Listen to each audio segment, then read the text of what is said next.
Hey, Lydia. When I grow up, I'll be a superhero one day. Oh, what kind of superhero? A cook superhero. You're going to be a cook superhero? Yeah.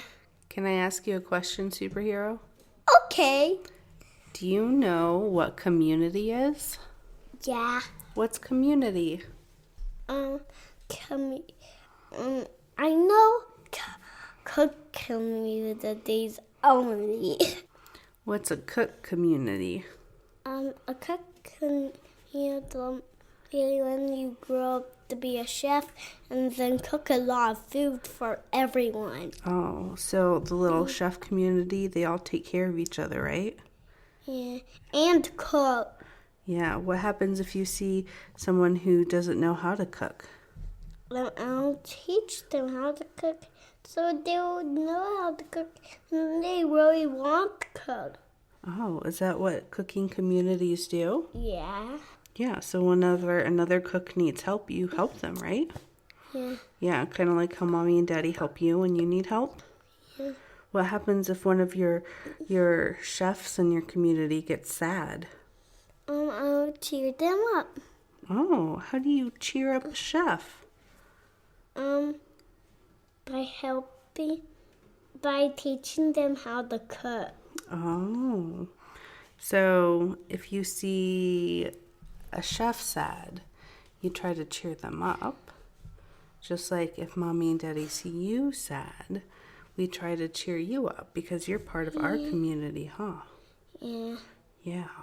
Community is very important. You mean your cook? Who did the Community is very important, huh? Yeah. Yeah. It's important for us to look out for each other, huh? Yeah. Yeah, because sometimes when we need help, we don't always ask for Can it. we go to the cooking one? Can we go start cooking? Oh, are we done with this conversation now? Yeah. Okay, well then I'll just talk about community with someone else. How about that? I love you. Thanks, Mom.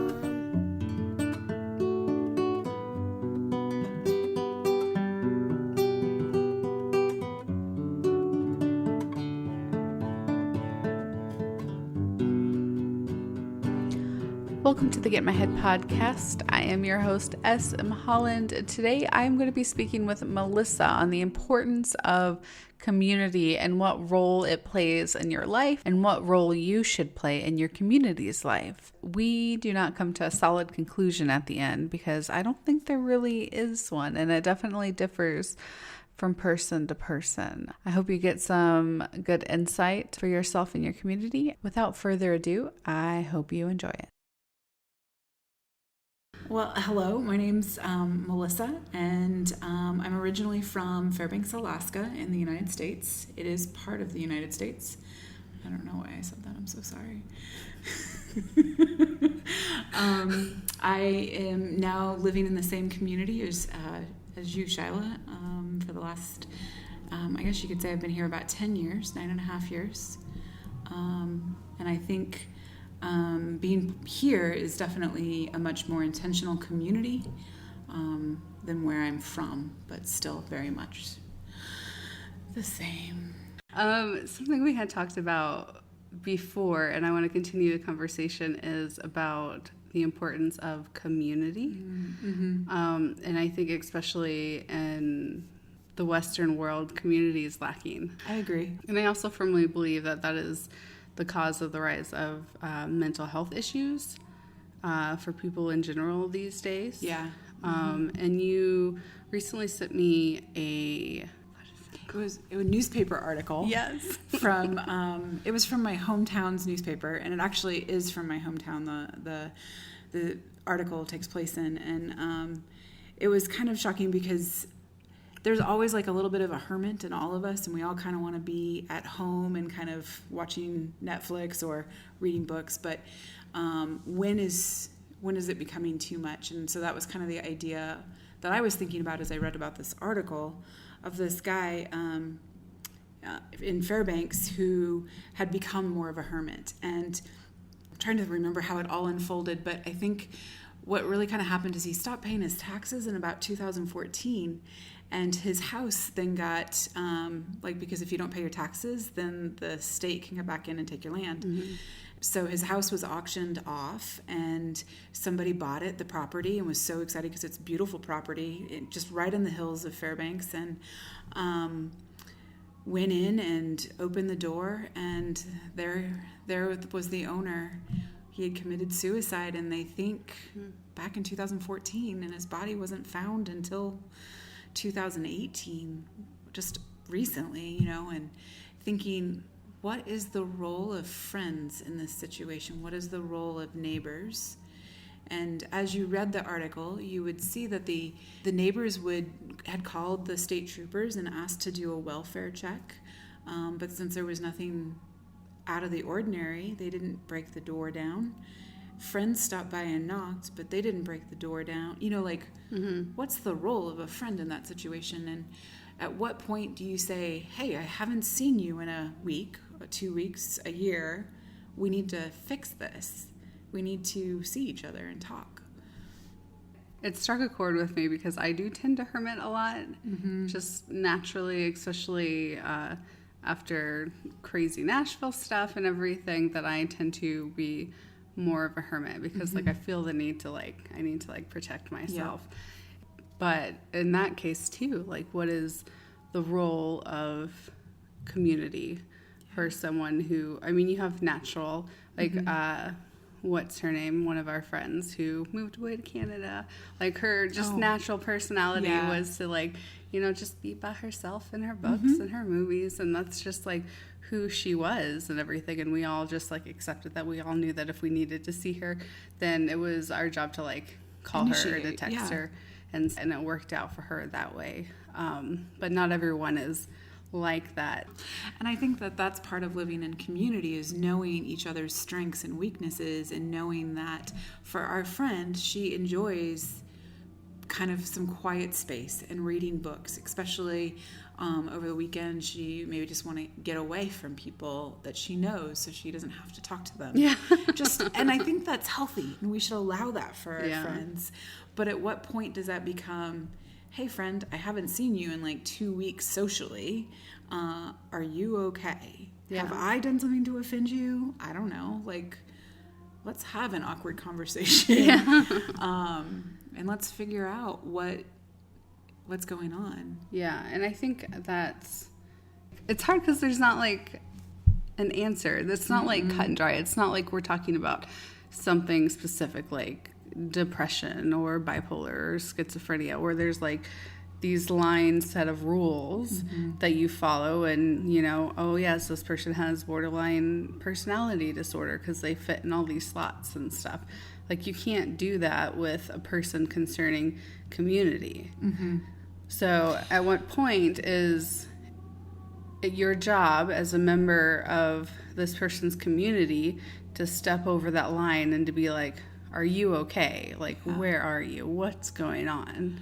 And I think, 2014, that was 4 years ago that they believe this man committed suicide. And so for 4 years, his body sat unfound. But now today, you have to add in the social media, and we have all these friends, and we have all these likes, and people love our stuff, but do they really know us? I guess that's the question I wonder. Will they check on us? Will they be sad if we're not around anymore? And I think we have to be careful with social media because we think it's community, but it's not. I think the true community that we crave, because it's not a give and take conversation. It's kind of talking at somebody, and then they're kind of talking at you. It's not a true back and forth in that sense. Now, messaging different because it is a conversation, but yeah. I don't know. I guess I think, as I've just been watching the world lately, we think we're known, and we're really, in the end, not known by our world, by the people we live around. I don't know my neighbors' names. Maybe I should work on that. I should know those people. My kid does. She invites them over to our house all the time. See, everybody that has a kid in this community knows their neighbors. Me, I'm just like, my door is closed. Don't talk to me. I have to have like emergency pants by the front door in case like someone comes to the door. This morning, one of the families in our community, the boys biked over to drop something off that got left at their house last night for dinner, and I'm like, it's like the race. Like, who answers the door this time? I did it last time. Yeah, well, but I'm not wearing pants. I'm not dressed. Oh, why do people get up and move around before 7? It should be wrong. Oh gosh, we're up at 5 a.m. every single day. I'm so sorry. Thank you. I'm so sorry. Thank you. Yeah, but I don't know. Yeah, I mean, but that's like part of it too, is that we have moved away from, like, we're afraid of people. You know, we've gotten in our comfort zone. You know, we're in our little bubbles where it's warm and cozy and stuff. And if anybody new or strange or different or uncomfortable comes in, it's like, you know, no thank you. Yeah, you don't want to be challenged. Sometimes you don't want to have your world rocked by whatever thought they're bringing in. Yeah, that makes sense. But it's in those moments that we kind of grow a little bit, right? Yeah. It's when our thoughts are challenged, because otherwise, where does our information come from? It comes from our parents and our grandparents that speak into us and have told us what to think. And not saying they're wrong, but sometimes they are. I was trying to be polite. Where I'm from, my mom was born in the same small town that I was born in. And now here I am living in a completely different country, in a completely different culture. And if I wasn't challenged by what I was living in and by the people I was talking to, I would not be successful in this country. I'm not saying I am. I'm just saying I can get by. But like, if you can talk to the taxi driver, you're good. Well, I'm much better at the coffee shops. But just thinking, like, the way my parents view, and I love my parents, please don't get me wrong, but because they live in that one culture up in Alaska, and they're definitely challenged by a lot of the different cultures that come in, but they very much see things one direction. Whereas I agree with them on a lot of situations, but I do view things differently through different lenses, I guess is the best way to say it. Like, you see different layers of situations. So yeah, I mean, that happens to you when you move outside of your state, regardless, like the country. Yeah, and I think that has probably been one of the ways that I've grown most as a human being, is just by interacting. I like to joke that even though I'm from America, I'm from Alaska, and we're so very different than the lower 48. Just a little bit. Just a little bit. Like Five Guys. I didn't know about that until I got here. You know, like weird things. Wait, what's Five Guys? Okay, good. It's like that hamburger place. I have no idea. See, okay. It's like White Castle. I hear about all these things that I've never tried. Okay. Fast food. It's all fast food. It's always fast food. Oh, that's all we talk about is food here. I mean, In-N-Out is like... See, I've never had In-N-Out. Oh, see, now I understand. Yeah, the depravity that is your life. But like just silly, stupid stuff like that. But realizing I come from a very different place, just like you come from a very different place than, you know, I'm sure even your husband and what that's like. As you guys have gotten married and started raising kids together, yeah, your way of viewing things has been influenced by him, and you're like, oh, maybe that is right. Maybe the way I've always done it isn't maybe the right. opposite. Oh, excuse me. I'm sorry. No, Yeah. No, that makes more sense. I think community plays a very important role in our lives, and I think we're crazy if we think we don't need it.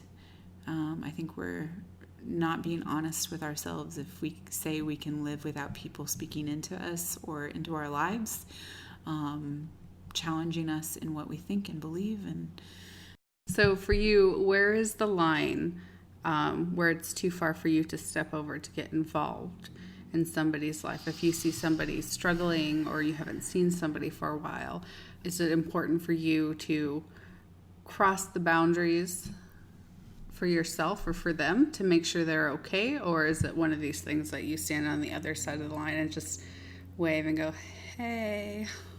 Because, I mean, I have to admit, like, sometimes a lot of the time I'm the, hey. Yeah. I think a lot of times what would I do if I was that person, what would I want my people to do in my world, or my friends, or my community, or even just my neighbors?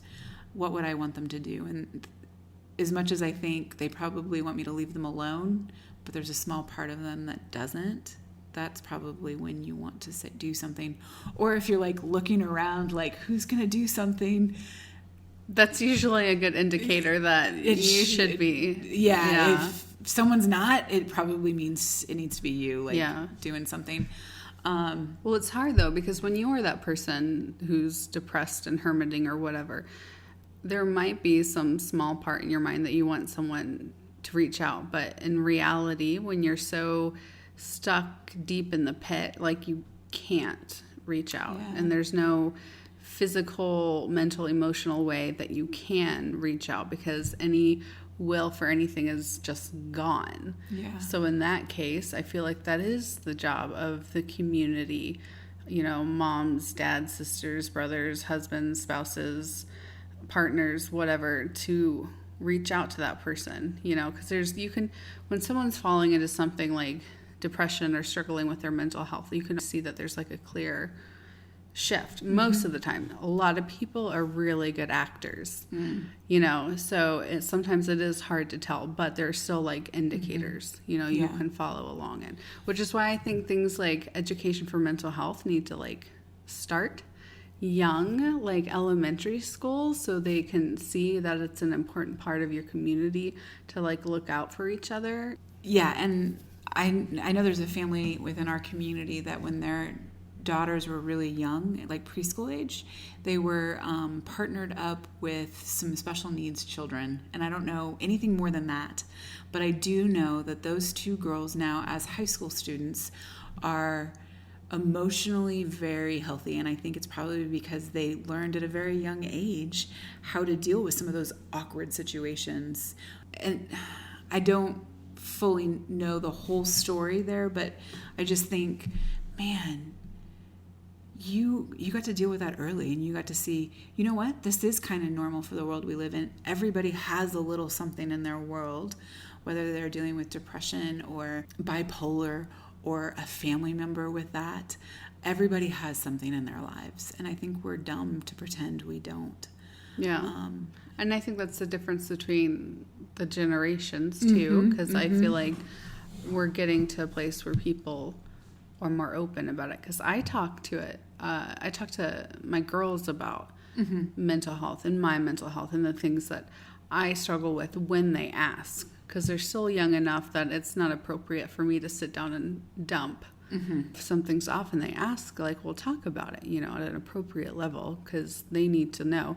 For things like bipolar is very genetic, so there's like a percentage chance that either one of them might be bipolar, as they get older. And if they don't see that mom is learning to handle it, then they're going to grow up to be adults and be like, I can't handle it. Yeah. So that's an important part of our family community, and that's why it's so important for me, why I have started doing podcasts, why I write about it, is because it needs to be talked about, because it was never talked about growing up. If somebody was depressed, they would just hide away. And we would ask, well, where's so-and-so? And it wasn't, well, they're not doing well. Which also means, well, maybe they need help being taken care of. Maybe you need to go to their house and like clean for them. Like maybe you need to wash your friend's hair. Maybe you need to take their dogs out for a walk. Like if there's no community there, they're not getting taken care of, which means the world around them isn't being taken care of either. And I think it's interesting, like going back to the idea of how far is too far with like, what do you do for a friend? In that situation. And I don't feel like personally I've struggled with major depression or but I have had moments of depression in my life where I'm not making wise choices. I'm trying to hide out. And then just realizing I'm lonely. I'm so lonely. What am I going to do about this? And you're kind of sitting there and you're thinking, well, I don't know. Like, how do I even begin to rebuild relationships and friendships with people that I see all the time? And I think there's this boldness that you either have to have or somebody needs to come in and say, let me help you. Let me help you build relationships and friendships again. let me help you let people know that you're craving people in your life and you don't know how to get there. Conversations or whatever it might be, or just someone to listen, or not even, just to be in the room with you. Yeah, I think people are so busy that they're so busy that they don't What are we really busy doing? chasing our own asses. I don't know. But like I had a situation in Nashville and I got really depressed, and it was the first time I had experienced clinical anxiety and panic attacks, and I wasn't sure what was going on at that point and stuff. I just knew I couldn't leave my house. If I saw certain people, like I felt like I was dying, like my heart would start racing and everything. That's when I would start like dropping words and like forget where I was like in the middle of a sentence. Probably it was scary on top of everything else. I mean, it still happens now, but now it's more obnoxious and annoying than it is terrifying. By the time we decided we were going to move, all of a sudden these people, we made the mistake of making this one group of people our whole entire community and everything. So we didn't have, many people. Yeah, many people and stuff, which I don't recommend. I know it's different when you live overseas and you're in an expat culture and you don't know the language, that sometimes you don't really have a choice. And also, but even then, I still think it's not fully healthy. You need other people. And I think it helps that people are constantly in and out. So like if there's like something or someone that like makes you feel like, oh my gosh, I mean, just wait a couple of years. I'll probably just like get on a plane and go somewhere else. Yeah. But anyways, so I got to the point we were moving, and all of a sudden these people, oh, you're selling your stuff. I want this and I want that, And I hadn't talked to them for like over a year at this point. And we got to talking, and I finally got to mention, well, I was really depressed and I was going through a lot of stuff. And her comment was, well, you could have always just reached out to me. But that's not how it works, crazy woman. Like I couldn't. I just kept my mouth shut because I couldn't in that moment explain to her that I physically couldn't reach out. What did you want to say? Like, what was your first response? Kick her in the face. Yeah, I'm not surprised. So, like, I mean, honestly, because I was still working through stuff, and that was like right before we were moving, to Indonesia. And I mean, I just felt like really like weepy because there was like no way at that time that I could explain to her that I needed that community, but everyone just left because we were no longer a part of that and involved in that community because we were going to do something else, Yeah, and I think, like, in the end, everybody wants to be known, and I think everybody wants to be wanted. I think those are the two main things that everybody wants in life. To be known and to be wanted. And so if that's what everybody else wants, as a response, shouldn't that be what we're trying to do and give and be? And so my thought is, in that situation, as that woman goes, oh, I wish you had said something. Oh, I wish you had reached out. Yeah. I wish you had wanted to know me. I wish, those are kind of some of my first responses as I think through that. That's just so good to keep in mind, is be reaching out to people no matter where we're at as much as possible. Yeah. I think we'll go through times in our lives where we need to be those people, and then we need those people in our lives. And so I think when we're in those healthy spots, as much as possible, to be that to other people. And when we need that, hopefully they'll return the favor. Yeah, hopefully. And if not, get a better community. Yeah, move on. I don't know if that's the right answer, but I think we're afraid to really say what we're thinking a lot of times. And I guess that's why I'm thinking you have to have the awkward conversations and just say, hey, how does this word make you feel? Does it make you feel uncomfortable? Okay, I won't use that around you, but please know that's part of my daily language. That's probably not a good idea. If it makes Well, people like I have like uncomfortable, like an example. Like, I mean, the word crazy. Like, there's some people that I can use that word back and forth, but I have like a list of certain people that if they use that word towards me, like I'm gonna get really offended because I know that they're using it to hurt me. Oh, have you ever said that to them? Have you ever said, I think this word hurts? It's family members, and most of them don't care. Well, get new family members. Can I, please? No. I Don't think that's how it works. Can I exchange them in for newer models, No, please? jeez. I mean, your family is your family, and they're either going to get it or they're not going to get it. And I am a strong believer you can make your own family, you know.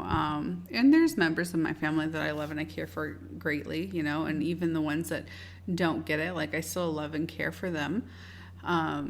But a lot of people don't have the luxury to tell their family or their community what you're doing is not helpful, what you're doing is hurtful, what you're doing is overly offensive. I'm sensitive and I can't handle, you know, what you're doing, saying words, whatever. I know a lot of people don't have that, you know, luxury to say that.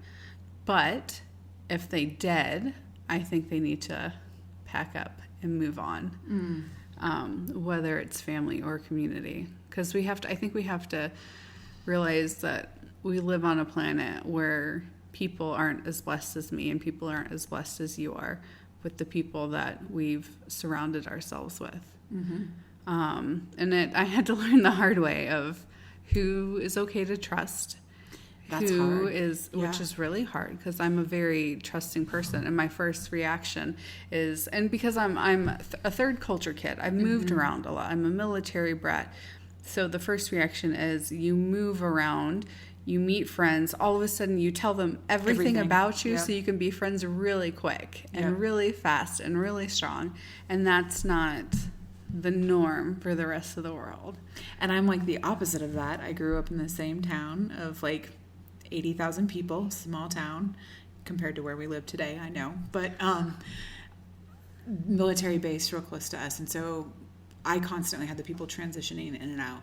And so I can see how, like, I can see what you say about wanting to get to know people quickly and deeply, and then all of a sudden got to start all over again. Or they weren't worth trusting in. And how do you know that until they hurt you? Yeah. That's the problem.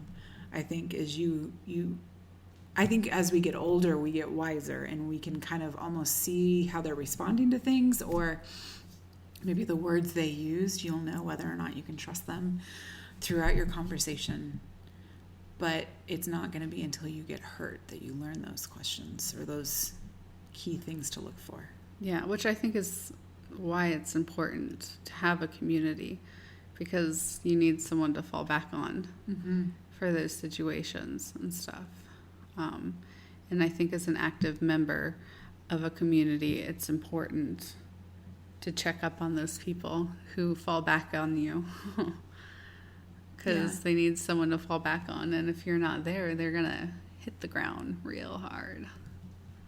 So how do you answer that question? What's too far for you, or what's not far enough? See, again, it's difficult and stuff, because sometimes I do need my space. You know, I enjoy my free time. I enjoy my quiet time. I like working at home when it's quiet, and then I get stressed out when all the noise comes home at the end of the day, and I'm like, why are you messing with my serene tranquility? Yeah. How would you respond? How would you want people to respond to you, and how would you respond in that what's too far? So I think, I mean, like I said before, it's still a hard question to answer, because sometimes I get back in a mood and I sit back and I'm like, I wish somebody would just invite me. I mean, I'll probably say no, but just invite me anyways. And I think we all do that. Yeah. I really do, because I do that. Yeah. I don't really want to go, but I do want to be invited. Yeah. Yeah. So, but like at the same time, like I do have my list of people that I know that I can text, and then we can go out for like coffee. And I mean, it's only like 2 or 3 people, but like everyone else works during the day. Sorry. Jeez, so annoying. But I mean, I technically work during the day too, so just not. You just have some more freedom. You can do it at the coffee shop, right? Or in my underwear. I'm So jealous. Be jealous. I'm such a hermit too, and it doesn't bother me, but it's still one of those things that like I personally still like being invited, still like people being like, hey, how's it going? Just so I can be like, fine. Because I like I said, I do have those people that if I'm not fine, like, because I've only been here a year and a half, so I've been still slowly feeling out the community and seeing like who I can like talk to and who I can do random podcasts with, and they'd be like okay with it, you know. And because like I think right now people are still waiting to see like, are they gonna stay here? Are they gonna like leave after their, you know, contract is up and stuff? So I feel like the community, which is also a very normal thing in an expat community, is waiting to see if the short-term people are going to stay, like for me personally and stuff. And I think if you have a friend who does tend to like hermit away for long periods of time and stuff, I think if it is possible to have that conversation with them about what's the line, what's too far, when is it okay, like if I don't see you for a while or I'm really worried about you, and they might be weird and awkward conversations because like nobody talks like that these days. But you know, why shouldn't we? I mean, right? like, why should we be afraid of that? Yeah. I think that's going back to the idea of knowing people, like knowing that you have a tendency to hermit and that it can get unhealthy sometimes. So, hey, I see you, I know you. When do you want me to be a friend and check in on you? Is it like every 13th of the month you need to stop by my house and just make sure I'm good? Yeah. Or is it like, have me over for dinner once a week? That's the only time I'm going to leave my house. Okay. Yeah. I had a friend in Nashville when I was having really bad anxiety problems and stuff, that she would every Friday come and pick me up and we'd go out to dinner together. And it was really hard because I didn't want to leave my house because I was having like panic attacks. I didn't know they were panic attacks at the time. Eventually I did get very medicated. We would always go out to like this Mexican place because she knew, and it was the same for her because she had struggled with depression and stuff a lot too. So that was her way of making sure that when she got home to work, you know, she didn't stay there. You know, I think there's sometimes especially in this community, we hang out with the same people we work with, you know, so you get invited to a movie or something like that at someone's house and you're just like, I don't want to go. Yeah. I just want to sit here in my pajamas and watch Netflix or read this book. I don't want to go. And I'll toss like a super bad attitude, and my roommates sometimes see it and they're like, Melissa, maybe you just shouldn't go. If you don't want to, don't go. And I'm like, but I'm gonna regret it. And then I get there and I have a great time, and I'm so thankful for the people that are in my community. And I get home and I'm always like, yeah, I'm glad I went.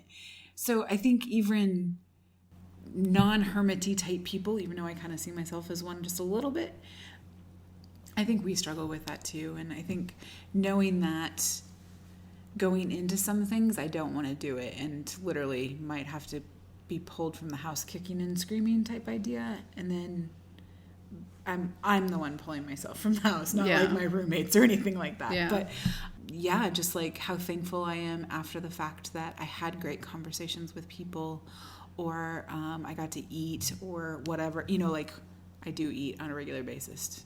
You can tell. But do you know what I mean? Like I'm glad I went, and I'm glad I got to be part of whatever that was. If you were to say, hey, Melissa, go out on the street and talk to strangers and make a new friend, I would freak out. You want me to what?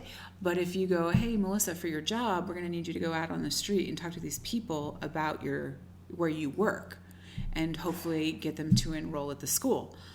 Sure, I can do that. No problem. And it's like if I have a role or a purpose, that's the truth. If I have a purpose assigned, I can do better.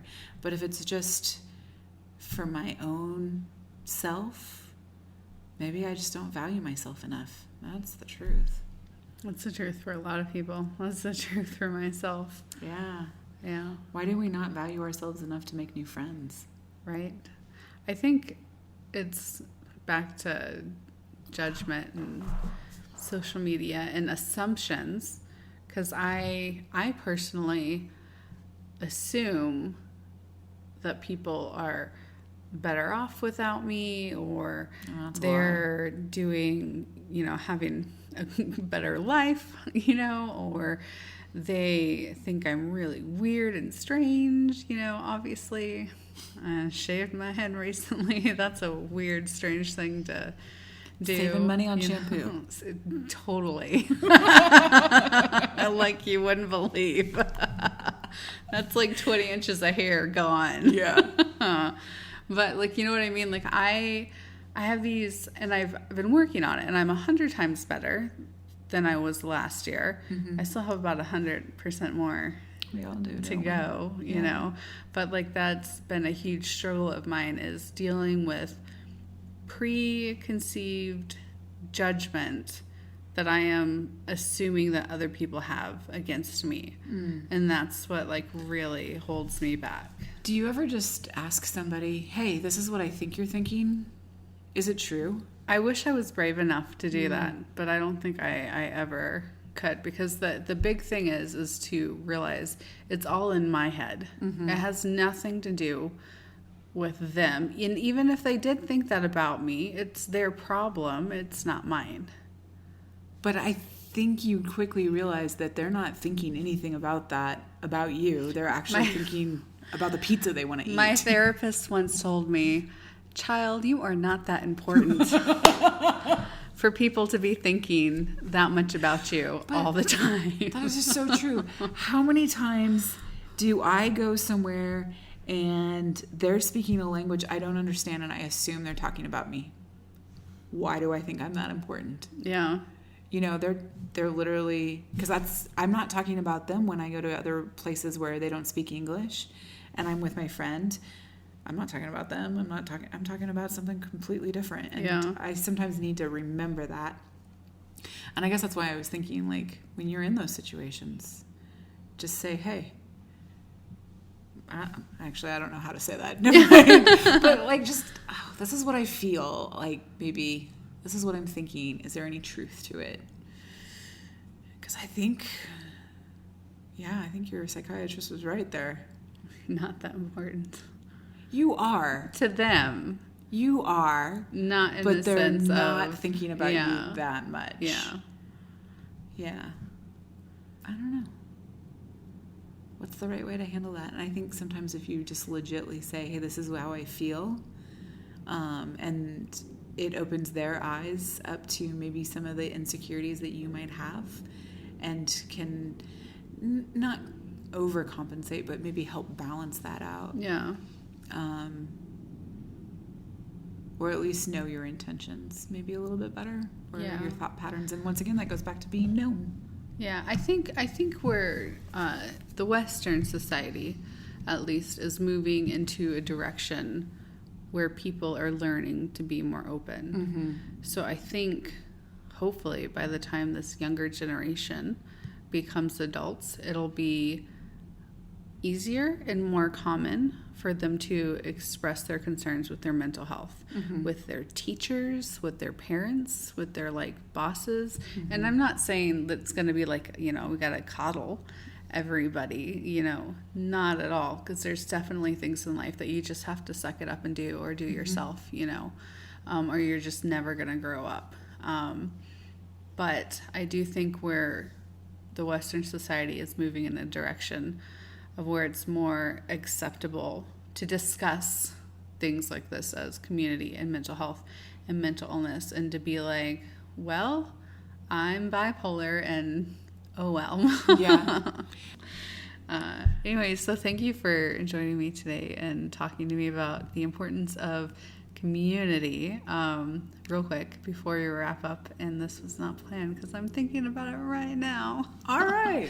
What are 3 self-care things that you do for yourself when you need a break from community? And this is really funny to me that I do this because I'm from Alaska, so we have so much space, but I get away from the people that I know. And I go into town and I sit with 7 million strangers in town that nobody knows who I am or knows what's going on in my world. And then I really just spend time journaling, kind of talking with God. And yes, I guess that's pretty much the main thing, is just I get away. And it's kind of funny because we're talking about hermiting, and it's kind of the same idea, but this is so much more intentional, I think, because it's just removing myself, I guess is the best way. Sometimes I'll go see a movie, sometimes I get a pedicure, but most of the time it's really just sitting and journaling and processing. In my journal, a lot of times I just start writing thoughts or envisioning like conversations that I would have with somebody that maybe has upset me or frustrated me, and I'm able to work through a lot of that that way before I'm able to sit down and really talk. Smart. Oh, hey. Yeah. Thank you. So glad you agree. I'm sorry. But that really helps me then go in and have those tough conversations. And I think that's most of the time when I need that self-care, is when I'm struggling with somebody in this community. Maybe I've had a difficult interaction with them, or I've had my feelings hurt and I haven't had the boldness yet to say, hey, stop it. You're hurting my feelings. Yeah. I just got to work through that. Yeah. So that's pretty much it. Awesome. Well, thank you. Yeah. What do you do? Oh, you're turning it back on me. Ha ha. What do? 3 things for self-care. I used to go get like pedicures as like a moment of like relaxation, but I haven't done that in like forever. I'll show you the place I like. We'll go show me, because my feet are kind of gross and scary right now. Music, like I'm a huge music person. I'm pretty sure all of our neighbors hate us because sometimes I just have to like turn it up for like a couple songs, like as loud as I can get my speakers to go, and have like a dance party by myself. I think your neighbors are probably thankful that you're doing that. So that we exist. Well, the louder, the more fun. That's kind of living here. Yeah.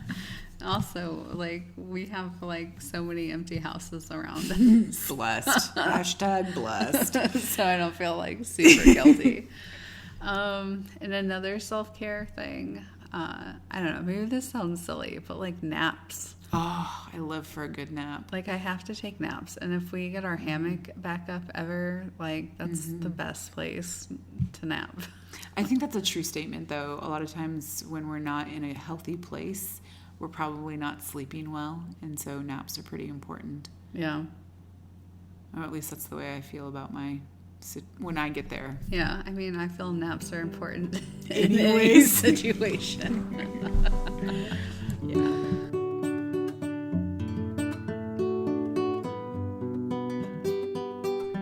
I know some of y'all are really struggling right now, and if not you, you know somebody who is. If you need help, please check out my website, smholland.com. There you'll find a list of help hotlines where you can call or email or text to be able to talk to somebody if you need help. Remember, you're loved so much, and your life is a life worth saving. Thank you so much for tuning in and helping me break down the stigma surrounding mental illness. Until next time, just keep moving forward. I love y'all. Bye.